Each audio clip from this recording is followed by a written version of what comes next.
Dear friends, welcome to the class. Today we are going to learn Scilab with the help of examples. We are going to explore much more regarding what we have learned earlier.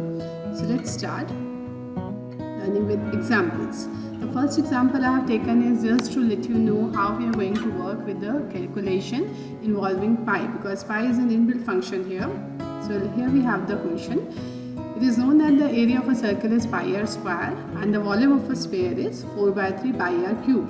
We have to start our program by taking the input of radius from user and to obtain the area of a circle with radius r and volume of the sphere with the same radius. So let's start. For this I have opened SciNotes, going to application, SciNotes, and then after I have started with a new window. So we are going to start with the first thing as the commands for commit, CLC clear all, and taking the input from user. So let's see what we have. Here I have written the comment calculating area. I have written the second and third line as CLC clear all, and the fourth line is regarding input as the radius. Now what we are going to find out is I need a variable for finding out the area of circle. So let us say AC. You can put any name without any space and without any special character, but yes, underscore can come. Now what the formula for finding out is pi r square. So here what I am going to write down is percentage pi into r cap 2. R cap 2 will give me square, and here we have pi to be written as percentage pi, and the value of pi will be taken what we know in method. The next thing we are going to find out is the volume of the sphere, and for volume of the sphere we have the formula 4 by 3 pi r cube. Let's see, here we have 4 by 3 pi r cube. So we are having in bracket I am writing out 4 by 3 then into percentage pi into r cube. So here we have 4 by 3 pi r cube. Now what I want to find out is I want to find these two things to be coming as output. So I am using printf. I am using the format specifier here. So I can say area is equal to, and this time I am using percentage f. Area is percentage f, and in the new line I want volume, and after that I am putting the value of the variables in which the values are stored like this. So let us say the file is p6, and here we are saying enter radius. Now once we have the radius, it will ask, once we have the radius, it will give me the output. So let us say radius is 1. So I am getting area is 3.141593, and this is the volume as 4 by 3 pi r cube. So this is how we can do the construction of the small programs for a concept. Let's start with the second thing. The next is fun with numbers. We have to write a code that take 3 user entered integers, return them in sorted order, that is smallest to largest, and what we have to do is we have to determine the minimum, maximum, and obviously the center value, because 3 numbers are there that we not cited out. So here we are getting that the center number can be calculating as the sum of the 3 numbers, and if I subtract the lowest and the maximum, obviously I will get the mid value. So let's start with, here I am going to create a new program using Control N. So here you can see I have taken the basic commands as commit, CLC clear all, and then I have written the commands for writing out the input statements. So let's work on this. That what I need is, the out of the 3 which is the minimum one. So in order to make it sorted out, let us say I have 3 numbers x, y, z. X is containing the minimum of A, B and C. I have 3 numbers. I want to find out minimum of the 3. In Y I am saying let us take the maximum of the 3 numbers, and then I am saying for Z, because I found out the minimum and the maximum. Now what about the middle one? So for the middle one, what the program is saying that sum all the numbers. So I can say I have A plus B plus C, and then after I will subtract my minimum number, my maximum number, so that will give me the middle number. So here we have that I have written x, y, z. Now I have written a command for printing x, z and y in the sequence of minimum, the middle one and the maximum. So if I execute it and enter the number, let us say 12, 34 and 2. So it's giving me the sorted values, right? So here with the help of program we have seen how we can use the keywords min, max, and how we can find out the middle number by. Let's start with the next concept of creation of a vector. Now what vectors are? If the things are taken together and we are manipulating the values, so they are known as vectors. For example, if I take the marks of the students in my class and I'm going to club them. I want to handle them together, so it can be written together as a vector. Now when we are talking about a vector, it could be a row vector or it could be a column vector. So let me show you how to write it down. I am saying I have different values, let us say 12, 34 and 45. These are the 3 marks by the students. So if I am taking a square bracket separated by a comma, so it is generating a vector, means now they all are being clubbed under the single name X.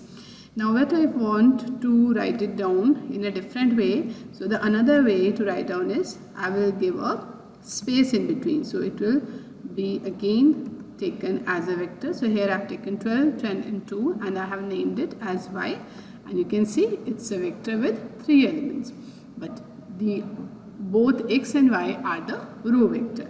If I want to generate a column vector, means in a vertical one, what should I do is I can separate the elements by a semicolon. So let us say 23, 24, 56, 76, and let me close it. So you can see these 4 are now coming as column vector. So you are getting row vector means horizontally and column vector means in a column. So whenever we are talking about things to be clubbed together, we can have a row vector or column vector. Now another thing is that sometimes we need vectors to be generated in a sequence. It means if I want to generate the numbers from 1 to 100 and I want to store it with the same name. So in that case, the square bracket is optional. You can put it or you cannot put it, but I cannot type. What I can do is I can say 1 colon 100. Now here what is 1? It is the initial value from where I am starting. 100 is the terminating value where I will stop, and here by default the increment is 1. Means I am generating the numbers from 1 to 100, so the increment is 1. So you can see the numbers are being generated here from 1 to 100. Let me take some less values, and you can observe that whenever I am writing out X, it is overlapping the earlier written values. So let us now create some small values. Let us say we have a gap of 0.1 and I am going from 1 to 2. So you can see the values are 1, 1.1, 1.2 up to 2. So here in between we have to write down the increment operator. In between we have to write down the increment value, right? So this is what we are having to be generated using colon operator. Let us try for the another one. Let us generate the values from 20 to 30 with a gap of 0.5. So how should I write down? 20, 0.5, and we are going till 30. So we can see the values are coming as 20, 25, 21 and so on. Right? So this is how we can generate the vectors when we need a sequence to be generated with a common difference. It is just like an arithmetic progression. Now another way is generating vector using linspace. So this help you out to generate the values between the two given values. So let me take linspace 0 to 1, and I do not know what could be the difference. Let us say I want to generate 12 values from 0 to 1, and let me put it in a variable d. D is equal to linspace 0 to 1 comma 2. So between 0 to 1 I will get 12 values and both are included. Let's see the output. 0, we are going till 1, and how many values are there? It's saying me 12 values. Now do you know how to find out the length if I want to verify you what is the length of D? So I have a keyword length, and it will also show you that we are talking about D vector having 12 values. Right? So we have seen how to create a row vector, a column vector, and using column operator how we can manipulate it. Some other things are also there. Let us talk about that. I have already generated D. D is a row vector, and let me show you the size of D. If we talk about size of D, so it is 1 row, 12 column. The first thing which is appearing is the row number and 12 is the column number. If I want to make it in a column, right, here we have 1 row, 12 column. Now if I want to make it as 12 rows and 1 column, so what I can do, I can use this transpose, just like in linear algebra. So here we have transpose of D that I am going to store in E. So writing out E is equal to D dash will give me the value like this. So the values are still the same, we can show you. And these are the values from 0 to 1 and the total are 12. Right? So a lot of things are there related to these. Let's start with the mathematical operations, that if we have defined a vector, how to find out the sum, their difference, element by element, multiplication of vectors and something more. So let's start with, let us take x is a vector with values 1 to 4. I have just written like this without bracket. So it's coming like 1, 2, 3, 4. Let us take another vector y, and this time I am giving an increment of 2. So 2, 4, 6, 8. I want to go till 8. I have generated 4 values. If I want to sum them up, I have to write on just x plus y, and I can see that the sum should be 3, 6, 9, 12. Similarly, I can go for, so it will lead to -1, -2, -3 and -4. So just as a normal one, we can add the vectors, we can subtract the vectors. Now what about the products? If I write down x into y, it's saying it's not possible. Why? Because here we are looking for asterisk to be used when we are talking about matrix multiplication. That is, 1 into 4 should be multiplied by 4 cross 1. So instead of this, what I can do is, the only thing which is possible is x into y transpose. If I will do that, then the size of the matrix being generated is 1 cross 1. Hope so all of you know.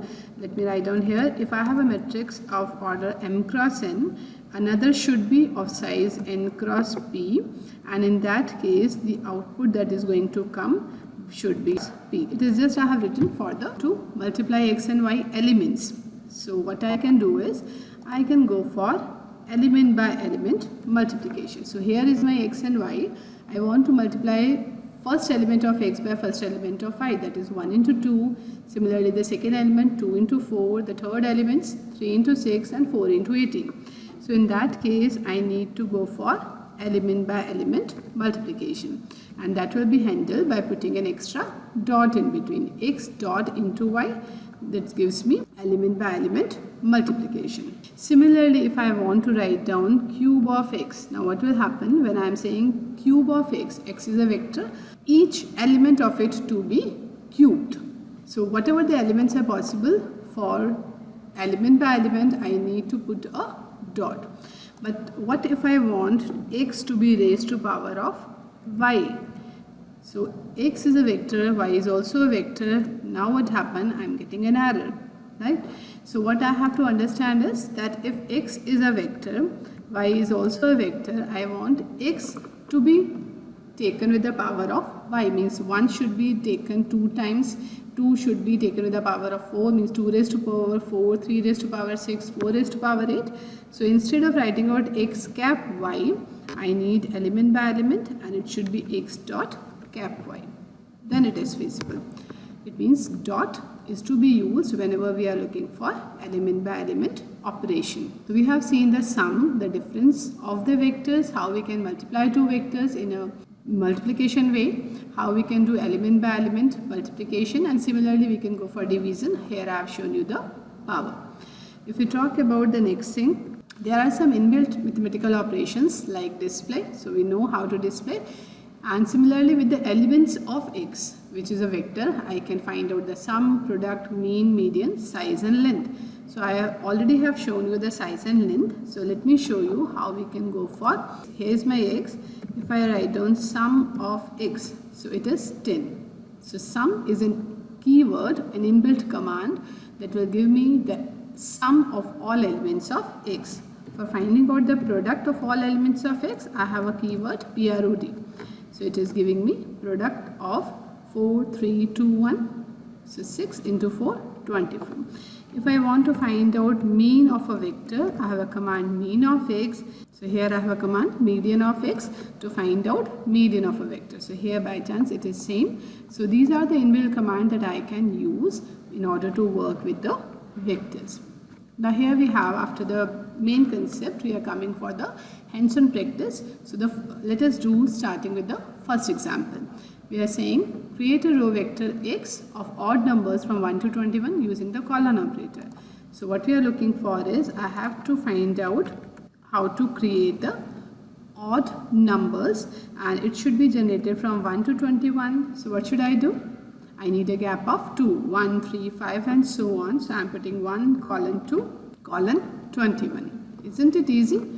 Right? So we are having the creation of a vector. If I am looking for a column vector, the next question is saying generate a column vector to have 5 multiples of 12 in reverse order. So when we are saying 5 multiples of 12 in reverse order, it means I need to go from 60, or I can say 12 into 5, 12 into 5. If I do not know, then what I need is I need a decrement of 12 and I have to go till 12. But all these things need to be done with the column 1. So what should I do? I can put a square bracket here and then I can use transpose. So we are getting 60, 48, 36, 24 and 12. You can pause the video in between if you are looking for how to do and then you can verify. The third question is saying calculate the sum and product of the elements and cross verify your results. So I think so it's easy, you can do it by yourself. I'm skipping it because we know the sum command and product, right? And here we are being given with the sum as S to be calculated, product will be taken in P, correct?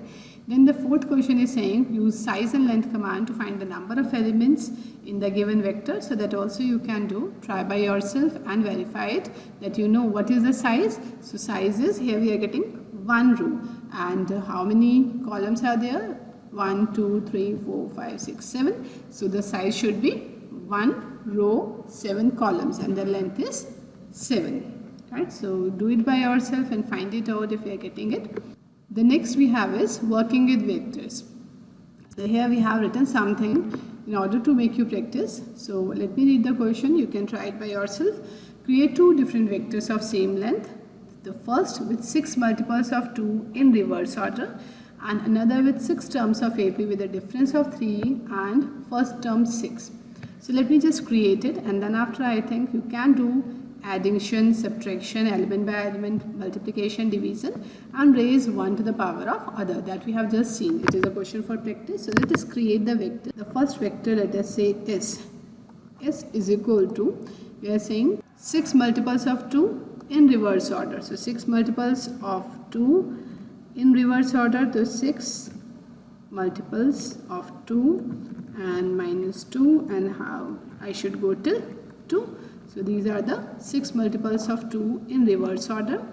So let's start with the second one. The second one is saying we have the first term as 6 with a common difference of 3. So here we have f is equal to 6 to 21 and if you go for it is my f. So I have 2 vectors s and f. Now what you need to do is you can do s plus f, s minus f and the other ones you can try by yourself to find out element by element multiplication, element by element division and raise 1 to the power of. Let's work with the next element. Now till now what we did is we have worked with the creation of a vector, either row or column. We have seen how we can generate the element. Now we are going to extract it. Right? So here we have an example for the extraction of the elements from a vector. We have to create a vector A from 40 to 1 with a decrement of 2. So this is the first task we are looking for. So let us say A is equal to 40 to 1 but a decrement is given for 2. So whenever a decrement is required I have to put a negative sign. So it is the vector A. Now what next is I have to extract the elements from position 4. So whenever we are looking for the elements to be extracted from a particular position, I have to write on the vector name and in bracket I have to give the position. So here I am saying the fourth element if I can verify is 40, 38, 36, 34. So it should be 34 when I am going to give the command. So let's see. Yes, it's working. So it is the fourth element. The next is saying from 14th to last position. In the same we are saying from 14th to last position. So here we have a very good command that I can say to reach the end of the vector we have a $sign. So if I write it down, let's see, it's giving me 14, 12, 8, 10, 8 up to 2. So from 14 to the end I have not written the last element, I have written a dollar sign. Right, so this is I have reached from 14 to the last element. Then I am saying that extract from the specific positions 3rd, 7th, 12th and last. So what I can do for is I have to create a vector, and in between I will write down the values from which I need is 3, 7, 12. So I will write down 3, 7, 12 and the last one I will take by dollar. And be sure you are putting in the square bracket and then the outside one. Right, so you can check the last position is dollar and the 12th position, that is 18. Right, so go through it and find it out, verify it. Here we have the next one is I want to invert the vector from end to start and store it in another vector b. So what should I do is I have to write down b is equal to, we have a command of flip dim, dim, and here I need to write down a comma 2. What I need to do is I want to flip the elements of a and make it in b. So you can go through help and read more about it because it is a very good command. So here if I go for a was having elements from 40 to 2, and you can see using flip dim a comma 2 I have flipped the elements and now it is coming from 2 to 40. The last one is transpose the first 5 elements of vector A to get the output in column vector with the transpose command, the first 5 elements. So again we are talking about the extraction. I need to extract the first 5 elements of A. So if I write down like this, it will extract, but here we are saying that we need to extract it and we need to get the output in a column 1. So what I can do is I will just put a dash over here and the elements will be extracted in a column form. So this is how we are going to work on the examples. So it's a very good example to know about extraction of the vector. Let's start with the next one. So here we have extracting elements from a vector. Again it's a simple example that I need to create a vector x with 5 points between 1 to 10 and extract the 3rd point. I can give you a hint how to do it. Here I will generate it with the help of linspace because 5 points need to be generated from 1 to 10. So I can say linspace 1, 10 and number of points are 5. Once it's generated, then you can say extract the 3rd element. So x in bracket 3. Right. The 8th question is creation and extraction from a vector. Again an example. You need to create a row vector with 6 equally spaced elements in which first element is 7 and the last element is 40. So here let me do it. It is again with the help of linspace. So you can try the 40. How many elements? 6. So you can see the things are very easy when we are using linspace. This is the last question we have, and after that it will be your time to practice to know more about Scilab and the programming concept. Here we are saying that we have to define a vector C with marks in the different subjects in the last semester, such as C is equal to 23 and so on. So let me copy it because from here we are going to work on. So let us say here we are going to have the C vector. Once it is generated, we are going to work on the modified marks as the first is saying an increment of 3 marks to each value, and I need to create a new vector D. So what I should do, D is equal to C plus 3. So what let us see, it's a new vector in which each subject marks are incremented by 3. The next is double the second subject marks. Now the thing is how to double the second subject mark, and now we are taking again back C. Right? It is just to learn how to work on a vector. Now if you go back to C, we are saying I need to double the second subject marks. So which is second subject mark, I can calculate it as C2. And what I need to do is I want to make it double. So will this work? No, it will not work. I need to calculate it and I need to put it back, and we call it a size assignment. So C2 should be replaced by C2 into 2. And here you can see now the second subject marks are doubled. The next one is divide the fourth subject marks by half. So what to do is we are going to divide the fourth subject marks. So I will write down C4 as C4 by 2. So I am editing the last command. C4 is equal to C4 by 2. So right now the value is 25. So if I will go for it, here I have manipulated the marks as 12.5. right? So here it's saying find the difference between the earlier marks and the updated marks, right? So now we are saying okay, I have not yet stored the values which was given to us. So what I can do is I can go through my arrow and I can say from here I started. So let me say this was the earlier. So let me make it as CC. This was the earlier one. So now I can find out the difference as C minus CC. So this much change we have done. Right? So let us stop here, and we have learned about the manipulation of vectors, we have learned about the creation of vectors, a lot of things I have discussed with you. So be sure to practice, and in case you have some doubt, you can ask me. Thank you so much. Have a nice day.